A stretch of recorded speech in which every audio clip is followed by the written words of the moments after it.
we're talking about Esther chapter 4. So your Bible's turn to Esther chapter 4. What I really want to talk to you this morning is about stewarding the position that God has placed you in. The title of the sermon is Great Blessing Comes with Great Responsibility. And I really want to talk about that each one of us, if I were to look at each one of our lives and to look into who you are, what type of job do you have, why are you here, what is the situation and challenges and circumstances of your life, I bet I would have 1,000 answers. Well, there's many people in the room now. Is that many answers? And as we hear those answers and we listen to all the uniqueness of the situations and how all those different places where God has put you in, I know we would hear just this crazy variety. And I bet if I were to dig in each one of your stories and even to see like how all along the way, all these crazy coincidences happen, right? Well, if this didn't happen, then that means that this wouldn't happen. I think about even my own story of being out in Utah. I spent a summer in Burley, Idaho, 2004.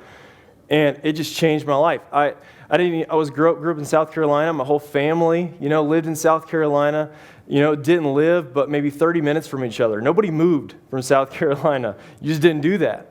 And so, in fact, we had a cousin who lived in Georgia, where she's like, well, she's in Georgia. That's kind of a long ways away. And so that was it. That was as far as we went. And so when I went to Burley, God just changed my whole perspective of the world. And as I went through college, I couldn't let Utah go out of my mind. It just kept coming back. And then I got this position as youth pastor out in Utah, and it was just like one thing upon another. We lived, right here, got our house right in Ogden. My heart just broke for Weaver State and this community. And it was just like one thing after another in my life, all along the way. And if I could just time to share with you the whole story, it would take hours just to share every little circumstance. And every little circumstance built upon another. If you think one of those circumstances changed, would I have been here? And you play that kind of thing in your mind and in your life. And as I look back, I can see God weaving his way, right, through my life and setting this all up to bring me to where we are today.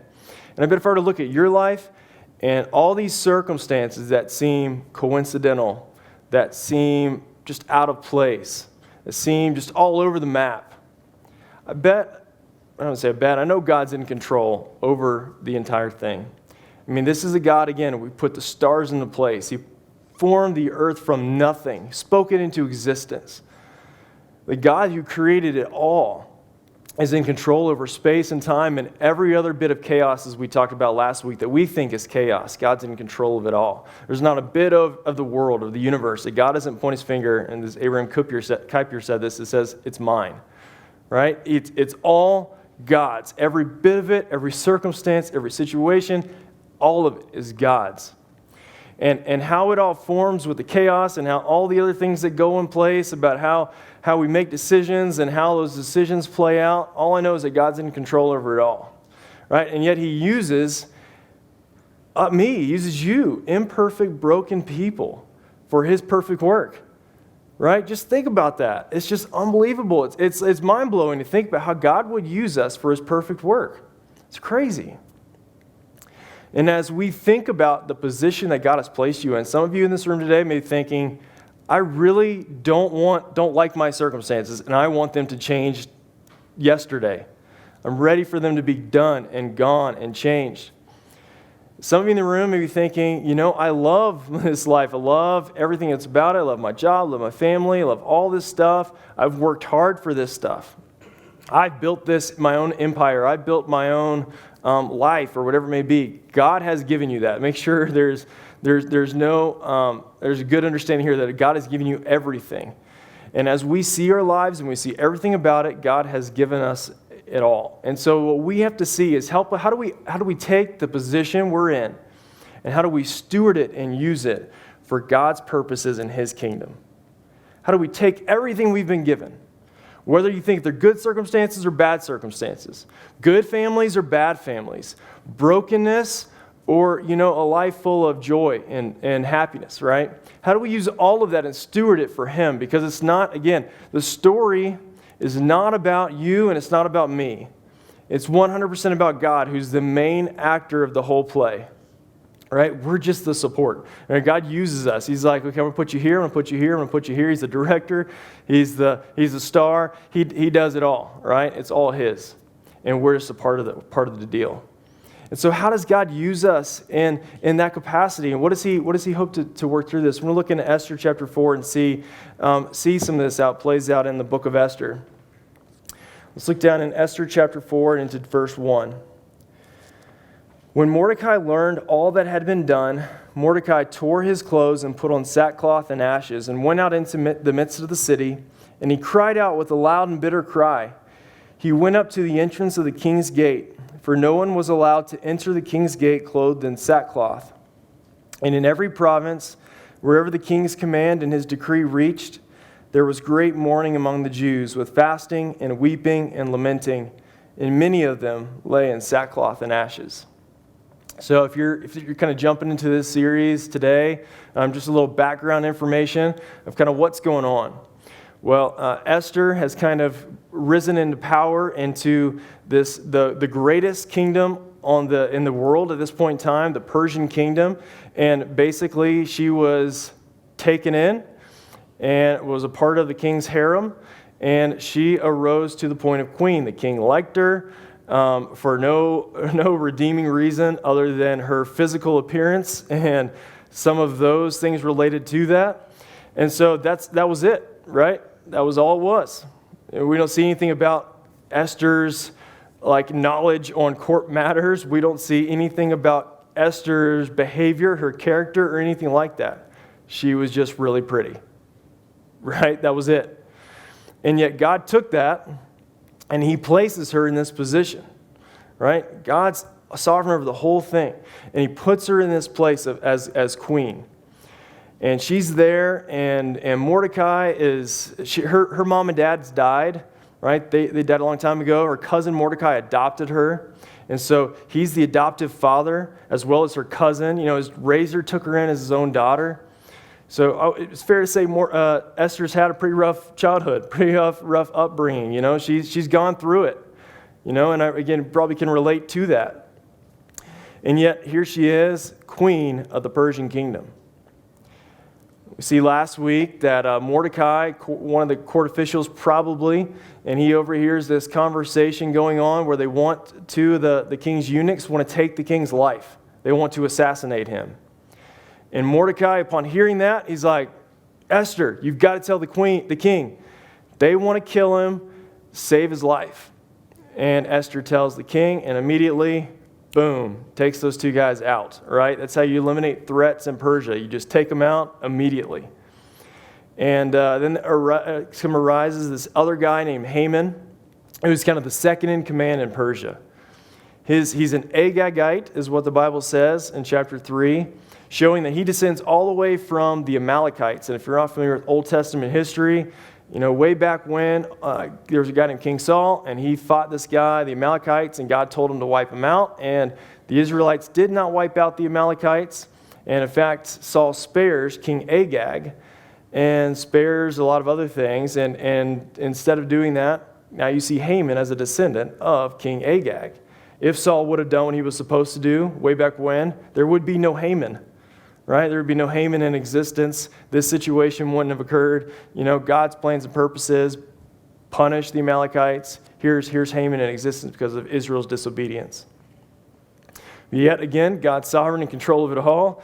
Redemption, forgiveness, mercy, grace, all that being a part of his character.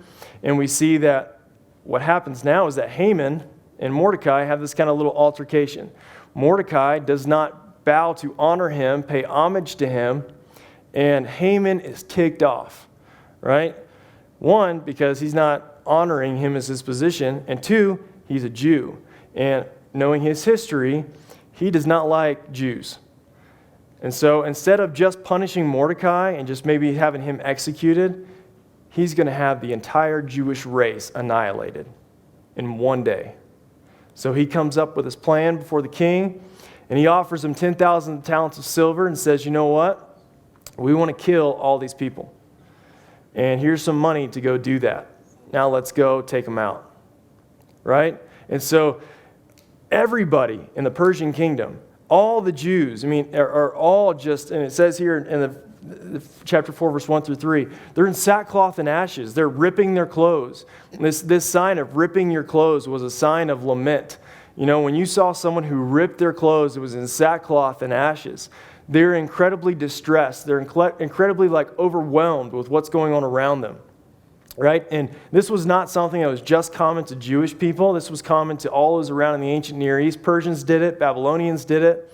And so you can see here that that's why it was common practice. If you're going to wear sackcloth and ashes, don't be in the king's presence because we don't want to have any of that sadness around here. We got things to do. We got business to take care of. You stay away from the kingdom. And so you see that Mordecai was not allowed to go into the kingdom in a sackcloth and ashes. Right? Stay away, Mordecai, stay away.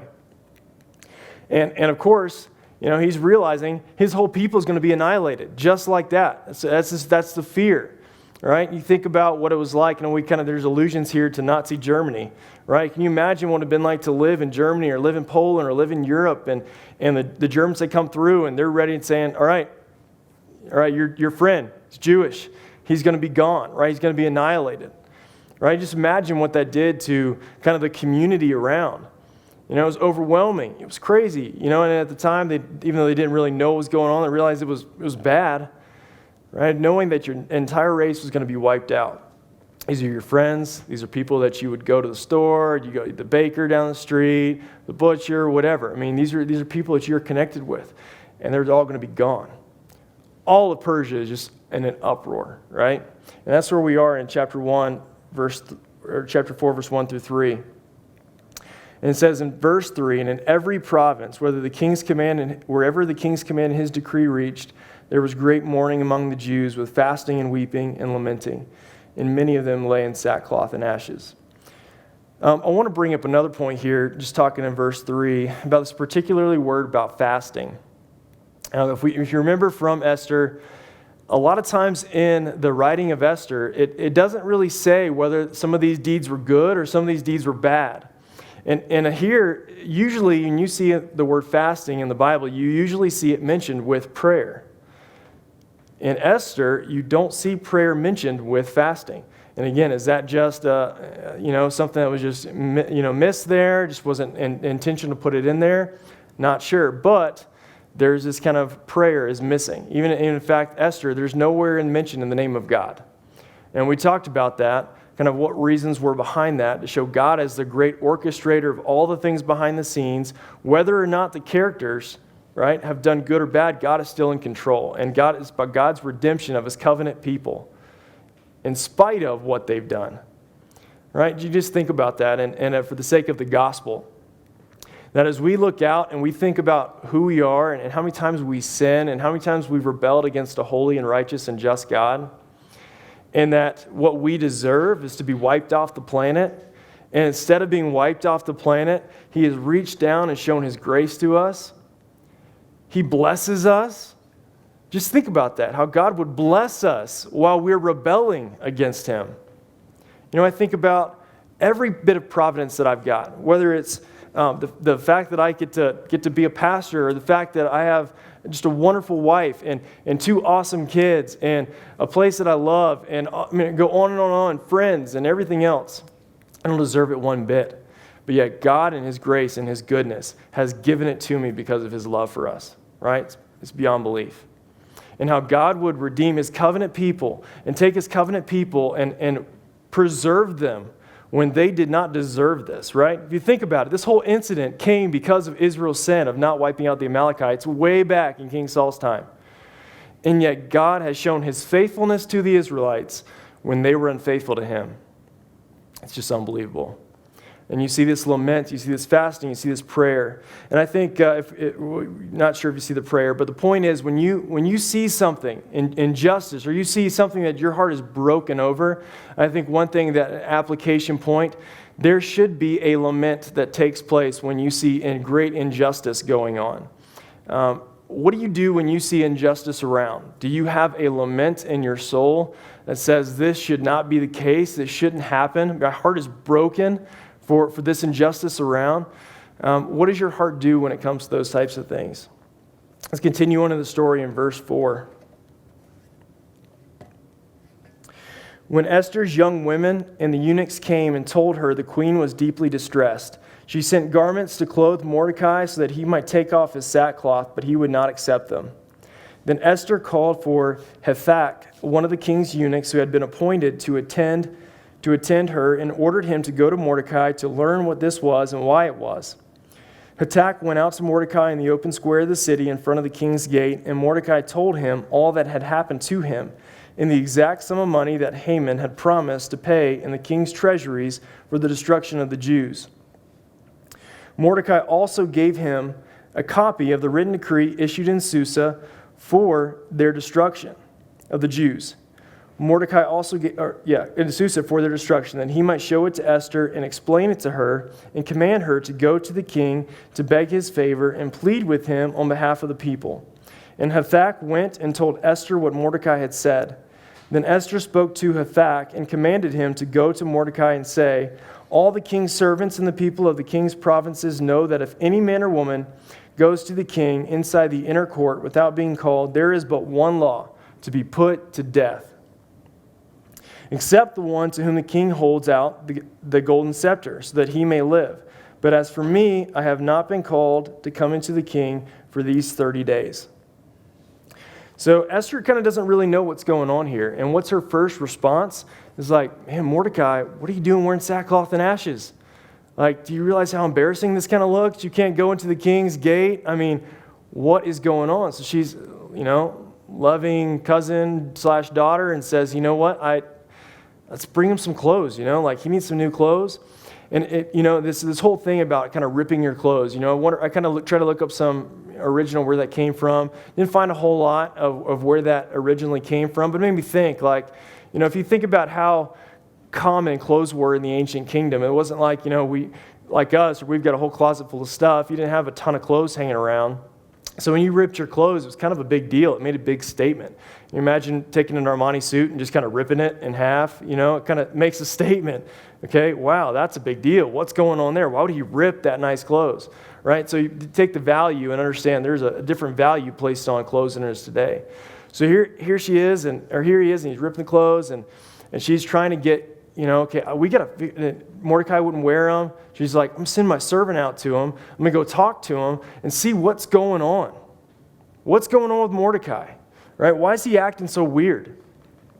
So Mordecai gives Hathach the king's command and the written decree for the destruction of the Jews.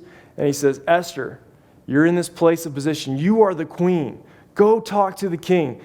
You're the only one right now who has this ability to go talk to the king. Go talk to him. Go talk to him. You're in this position that God has placed you in. Go talk to him. Esther turns around and says, don't you know, Mordecai, if I were to go into the king unannounced, what's going to happen to me? He's going to kill me.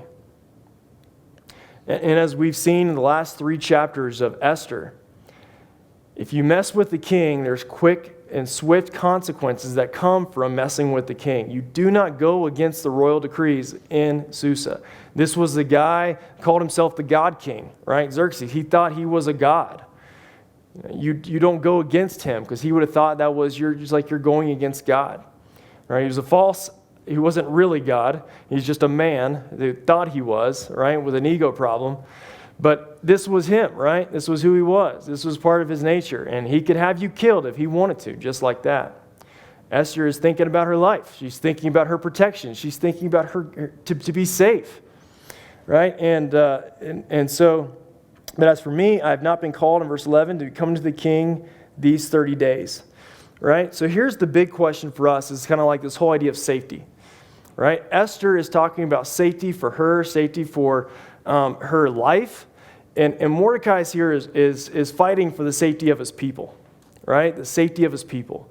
And it makes us think about a couple things. And I think if you think about a crisis of faith, right? Any righteous act worth doing will be preceded by moments of doubt, hesitation, and fear. Any righteous act worth doing will usually be preceded by moments of doubt, hesitation, and fear. You think about it, if you're going to do anything crazy just for the kingdom of God. I love hearing stories of of missionaries who go out to places all over the place. And they're talking about their call, or those who sell everything, all their possessions, right? And they just go and they serve.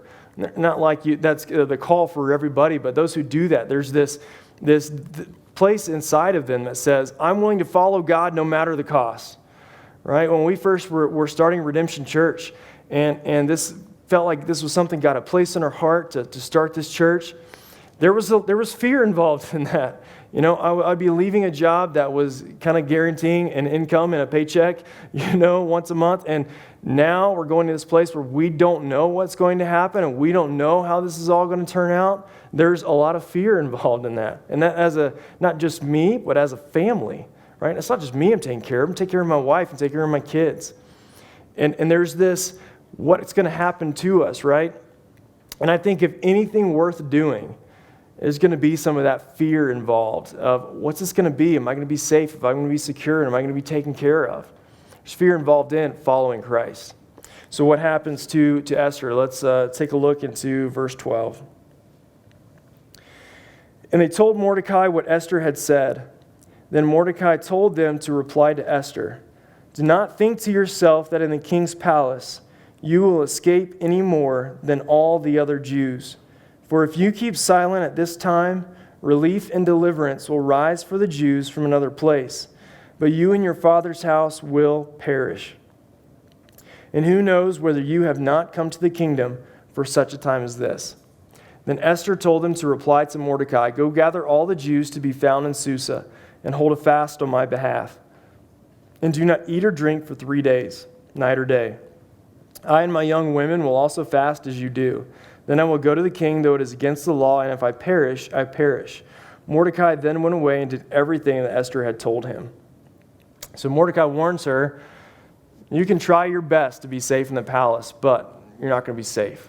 Because at some point, it's going to be found out, and you're going to be killed. And even more than that, safety is not in the hands of the Persian king. Safety and security is in the hands of one person, and that is Almighty God. Right? If you think about that. The ability to be safe, if God didn't want you to be in a safe place, He would not let you be in a safe place. And there are people who are not in safe places. And there are people who are killed, martyred for their faith. Right? And God has told us in the New Testament that we should expect persecution when it comes to following after Christ. Safety and security are illusions that we create. When we think about, man, if I do this or if I do that, am I going to be safe? Am I going to be secure? You think about in the Great Depression, people think they have all their I think my finances are going to be secure, they're going to be great, everything's going to be fine. What happened? Banks are closed. You can't go get your money, right? We have all these security and safety in these banks, and the banks all of a sudden said, no, we're done. All it takes is one major world event, and all of a sudden, we're living, change to a third world country just like that overnight.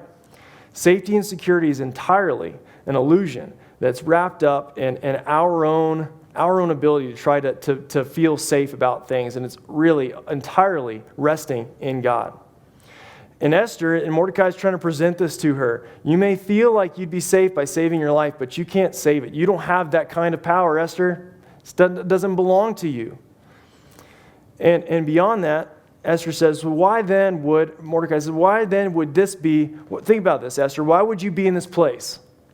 This specific position at this specific time in history. Just think about that. As we talked earlier, God weaving the events of our lives to go to this crucial moment, this defining moment where He says, this is the time, right?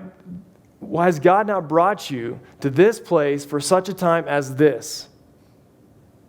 Such a time as this. What if your whole life, what if that was this main thing that God was creating your whole life for, was this one defining moment? Just think about that. God could do that. He could be building and building and building towards this one moment where He's going to do something just spectacular and beyond you and beyond me. But what if God was doing that? Right? He's done it all throughout history. And sometimes I think, we were talking in our community group this week, if you guys remember the show Sliders back in the 90s, anybody here remember that show? Okay, So some here remember that show. Well, so in that show, it kind of plays off of what would happen if like something in history changed. What happens if the Americans didn't win the American Revolution? And all of a sudden, the British are all over, and they've taken over America, and we're drinking tea instead of coffee most of the time. You got a little more tea houses than coffee shops. A terrible place, I think. Just kidding, tea drinkers. But so that, just imagine that, right? And then so you go, and in every place, it's like an alternate reality that could happen. And sometimes I think we get so wrapped up in, okay, well, what happens if I do this? Or what happens if I don't do that? Am I going to be following God's plan for me? Am I going to be deviating from his plan? And we get so messed up. We get so messed up in that. When I was, again, a youth pastor and worked with college students in the past, and this whole big appeal comes to, what do I do? How do I know if I'm following God's will? How do I know if I'm studying the right course, or I'm doing the right thing, or I've got the right decision in my job? Do I need to leave my job? Do I need to keep pushing in this job? What do I need to do? And the fear comes from this, I want to make sure that I'm following God. I want to make sure I'm doing what he wants me to do. And that fear incapacitates, right? Some people, they go from place to place to place to place to place, hopping around like crazy because they're so afraid of that question. They don't know what God wants them to do, so they're just trying everything. If God is in control of it all, right? And this is what Mordecai also says to her, right? And he says down into verse 14, "For if you keep silent at this time, relief and deliverance will rise for the Jews from another place, but you and your father's house will perish." If Esther, let's say, didn't speak up for the Jews, what would happen? Relief and deliverance is going to come from another place. Because what God wants to happen and to take place, there's no stopping him. There's no stopping Almighty God from fulfilling the purposes that he has set out and what he has decreed. You cannot stop God. And even though Esther may not have been that person, right? God's purposes would have been complete. And Mordecai tells her that. And so when we get so caught up in this worry of, am I following God? Am I following God? Am I following God? We're really not following God. You think about that. We're so worried about that, we can't even rest in the moment. And the following God is taking where you're at, and how can you glorify God in the situation that he's placed you in? How can you glorify God in the job that you're in? How can you glorify God in your family? How can you glorify God with the gifts and talents and abilities that he's given you? What if you've been given the worst news of your life? How can you glorify God through that news? What if you've just lost a father, a mother, a sister, a brother, cousin, whatever? How can you glorify God through loss? How does it happen? How does that take place? That just seems like that's beyond us, right? Because it is beyond us, right? It's God-given. It's from himself. That he lets us to glorify him in even the most difficult circumstances you could be possibly placed in. How do we glorify God in wherever we've been placed? In all that he's been given us and all that we're called to steward? How do you glorify God in your kids, if you're a parent in the room? How do you teach them? How do you show them? How do you love them? How do you discipline them? How do you do all those things? All that's a part of glorifying God, right? It's all that he's given you, all that he's placed. And this is all part of this world that we're called to steward for him, right? And again, he doesn't need us, as we saw here with Esther, but he chooses to use us. God's perfect work through imperfect people. Again, why does he do that? Why does he use sinners like you and me to accomplish this? Because he gets glory out of that. Because when we do something for him and we work and we steward those things for him and his glory, who gets the glory at the end of the day? When they see like someone, again, Moses, you look at him, Moses was a stutterer, right? He stuttered every time he got up to speak. If you talk about fear of public speaking, that was Moses, 100%. Moses was like, I don't want to be speaking in front of other people because I just stutter and the words just don't make sense. Sometimes when I'm preaching, I feel like that. I'm like, oh, blah, blah, and it just doesn't come out right. And you're like, we're just going to keep going. But Moses was so scared out of his mind. So he's like, God, I can't do that. You want me to lead the children of Israel out of Egypt? Not me. You got the wrong guy. My brother Aaron, he's solid. And that guy can speak, right? He's the guy you want in front of people, not me. It's like Moses trying to tell God what he wants out of him, who's the right one to be called in that position.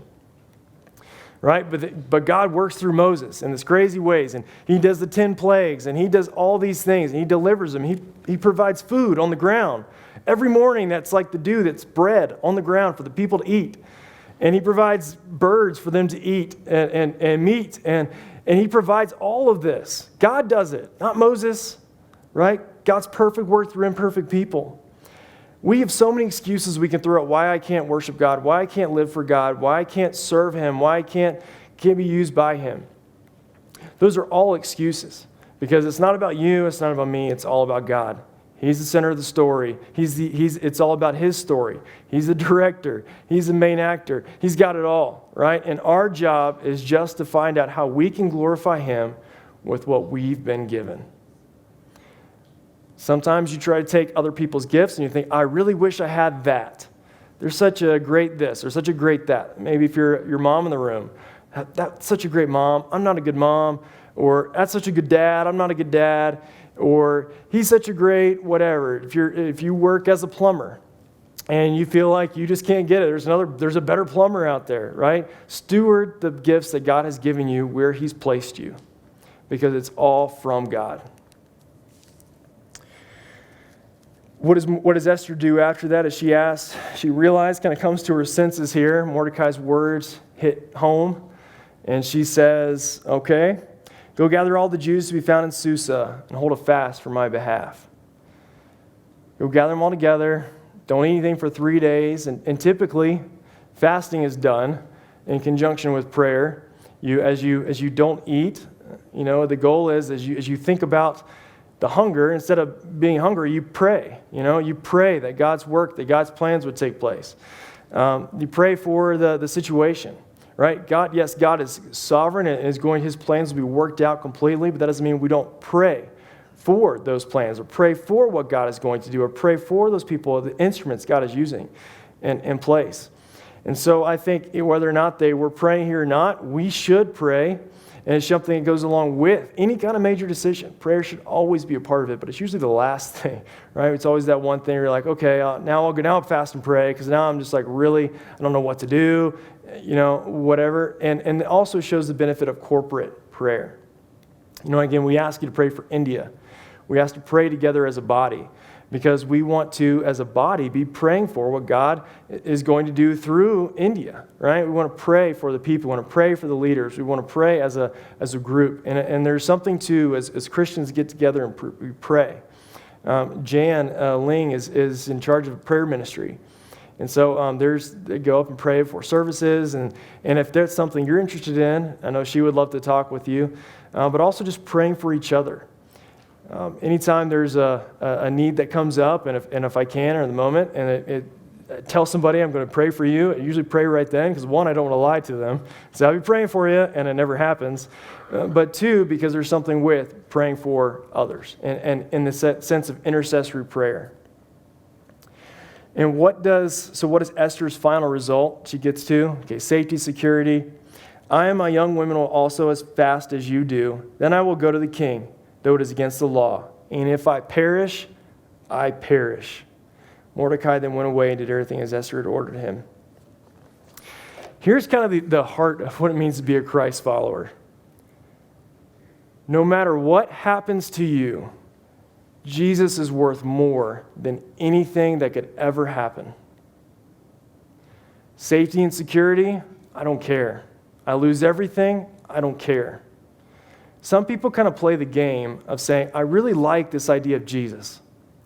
You talk about Jesus, I love the idea of him, miracles, healing diseases, taking care of my problems, I like that. But are you willing to risk it all for him? If you had to lose it all, would you still follow after Jesus? If it meant your life, if it meant losing everything, your family, everything, would you still follow after Jesus? That final kind of come to her senses moment for Esther. If I perish, I perish. There's so many times when that whole safety and security thing comes back up, creeps back up. Financially, are we good? Are we good here? Are we good here? We're going to take this trip to India. Sometimes there's a fear of even going to four missions. What if I lose my life? What if they take it? What if they kill me? What if they steal, everything I've got? What if they beat me up in the streets? What if they do this? What if they do that? If I perish, I perish. Because as a believer, where's my hope? It's not here in this present world, but it's in all this that's around me. It's in what's to come, right? It's in the future. There's a future hope as a believer. We see that sin is punished, right? Satan is destroyed. We know the end of the story. We know what happens, right? We know what happens at the end. And our hope is not in the present, but it's in the future. And so when we live day to day, when we're afraid of what goes on around us, our hope is not in God, but it's in man. It's in the circumstances. It's in things we can't control. If I perish, I perish. Where's your hope today? Have you stewarded God's principles or what God's given you? Are you a good steward of that? Or are you kind of just living, in this place where maybe you're taking it for granted? Maybe God's put you in this position, in this place of your life for such a time as this. What are you going to do with that? You're going to come to Esther's realization, or are you going to respond by kind of with Esther's fear? If you have any questions about what we talked about, or maybe you just want me to talk to you, or maybe you have some questions for me, I'm going to be in the back. And I would love to talk with you. Maybe you just need some prayer. Maybe you just want someone to pray with you. I would love to pray with you. And so if that's you today, and you'd like someone to talk with you, I'd love to do that. I'd love to talk with you. Maybe you're not a Christ follower. Maybe you've never placed your faith in Jesus. I would love to talk with you about what does it look like to be a Christ follower. And so I'll just be right in the back in the foyer. Come talk to me. Come pray with me. I'd love to talk with you about what's going on. So what are you going to do with what God has given you? Let's pray.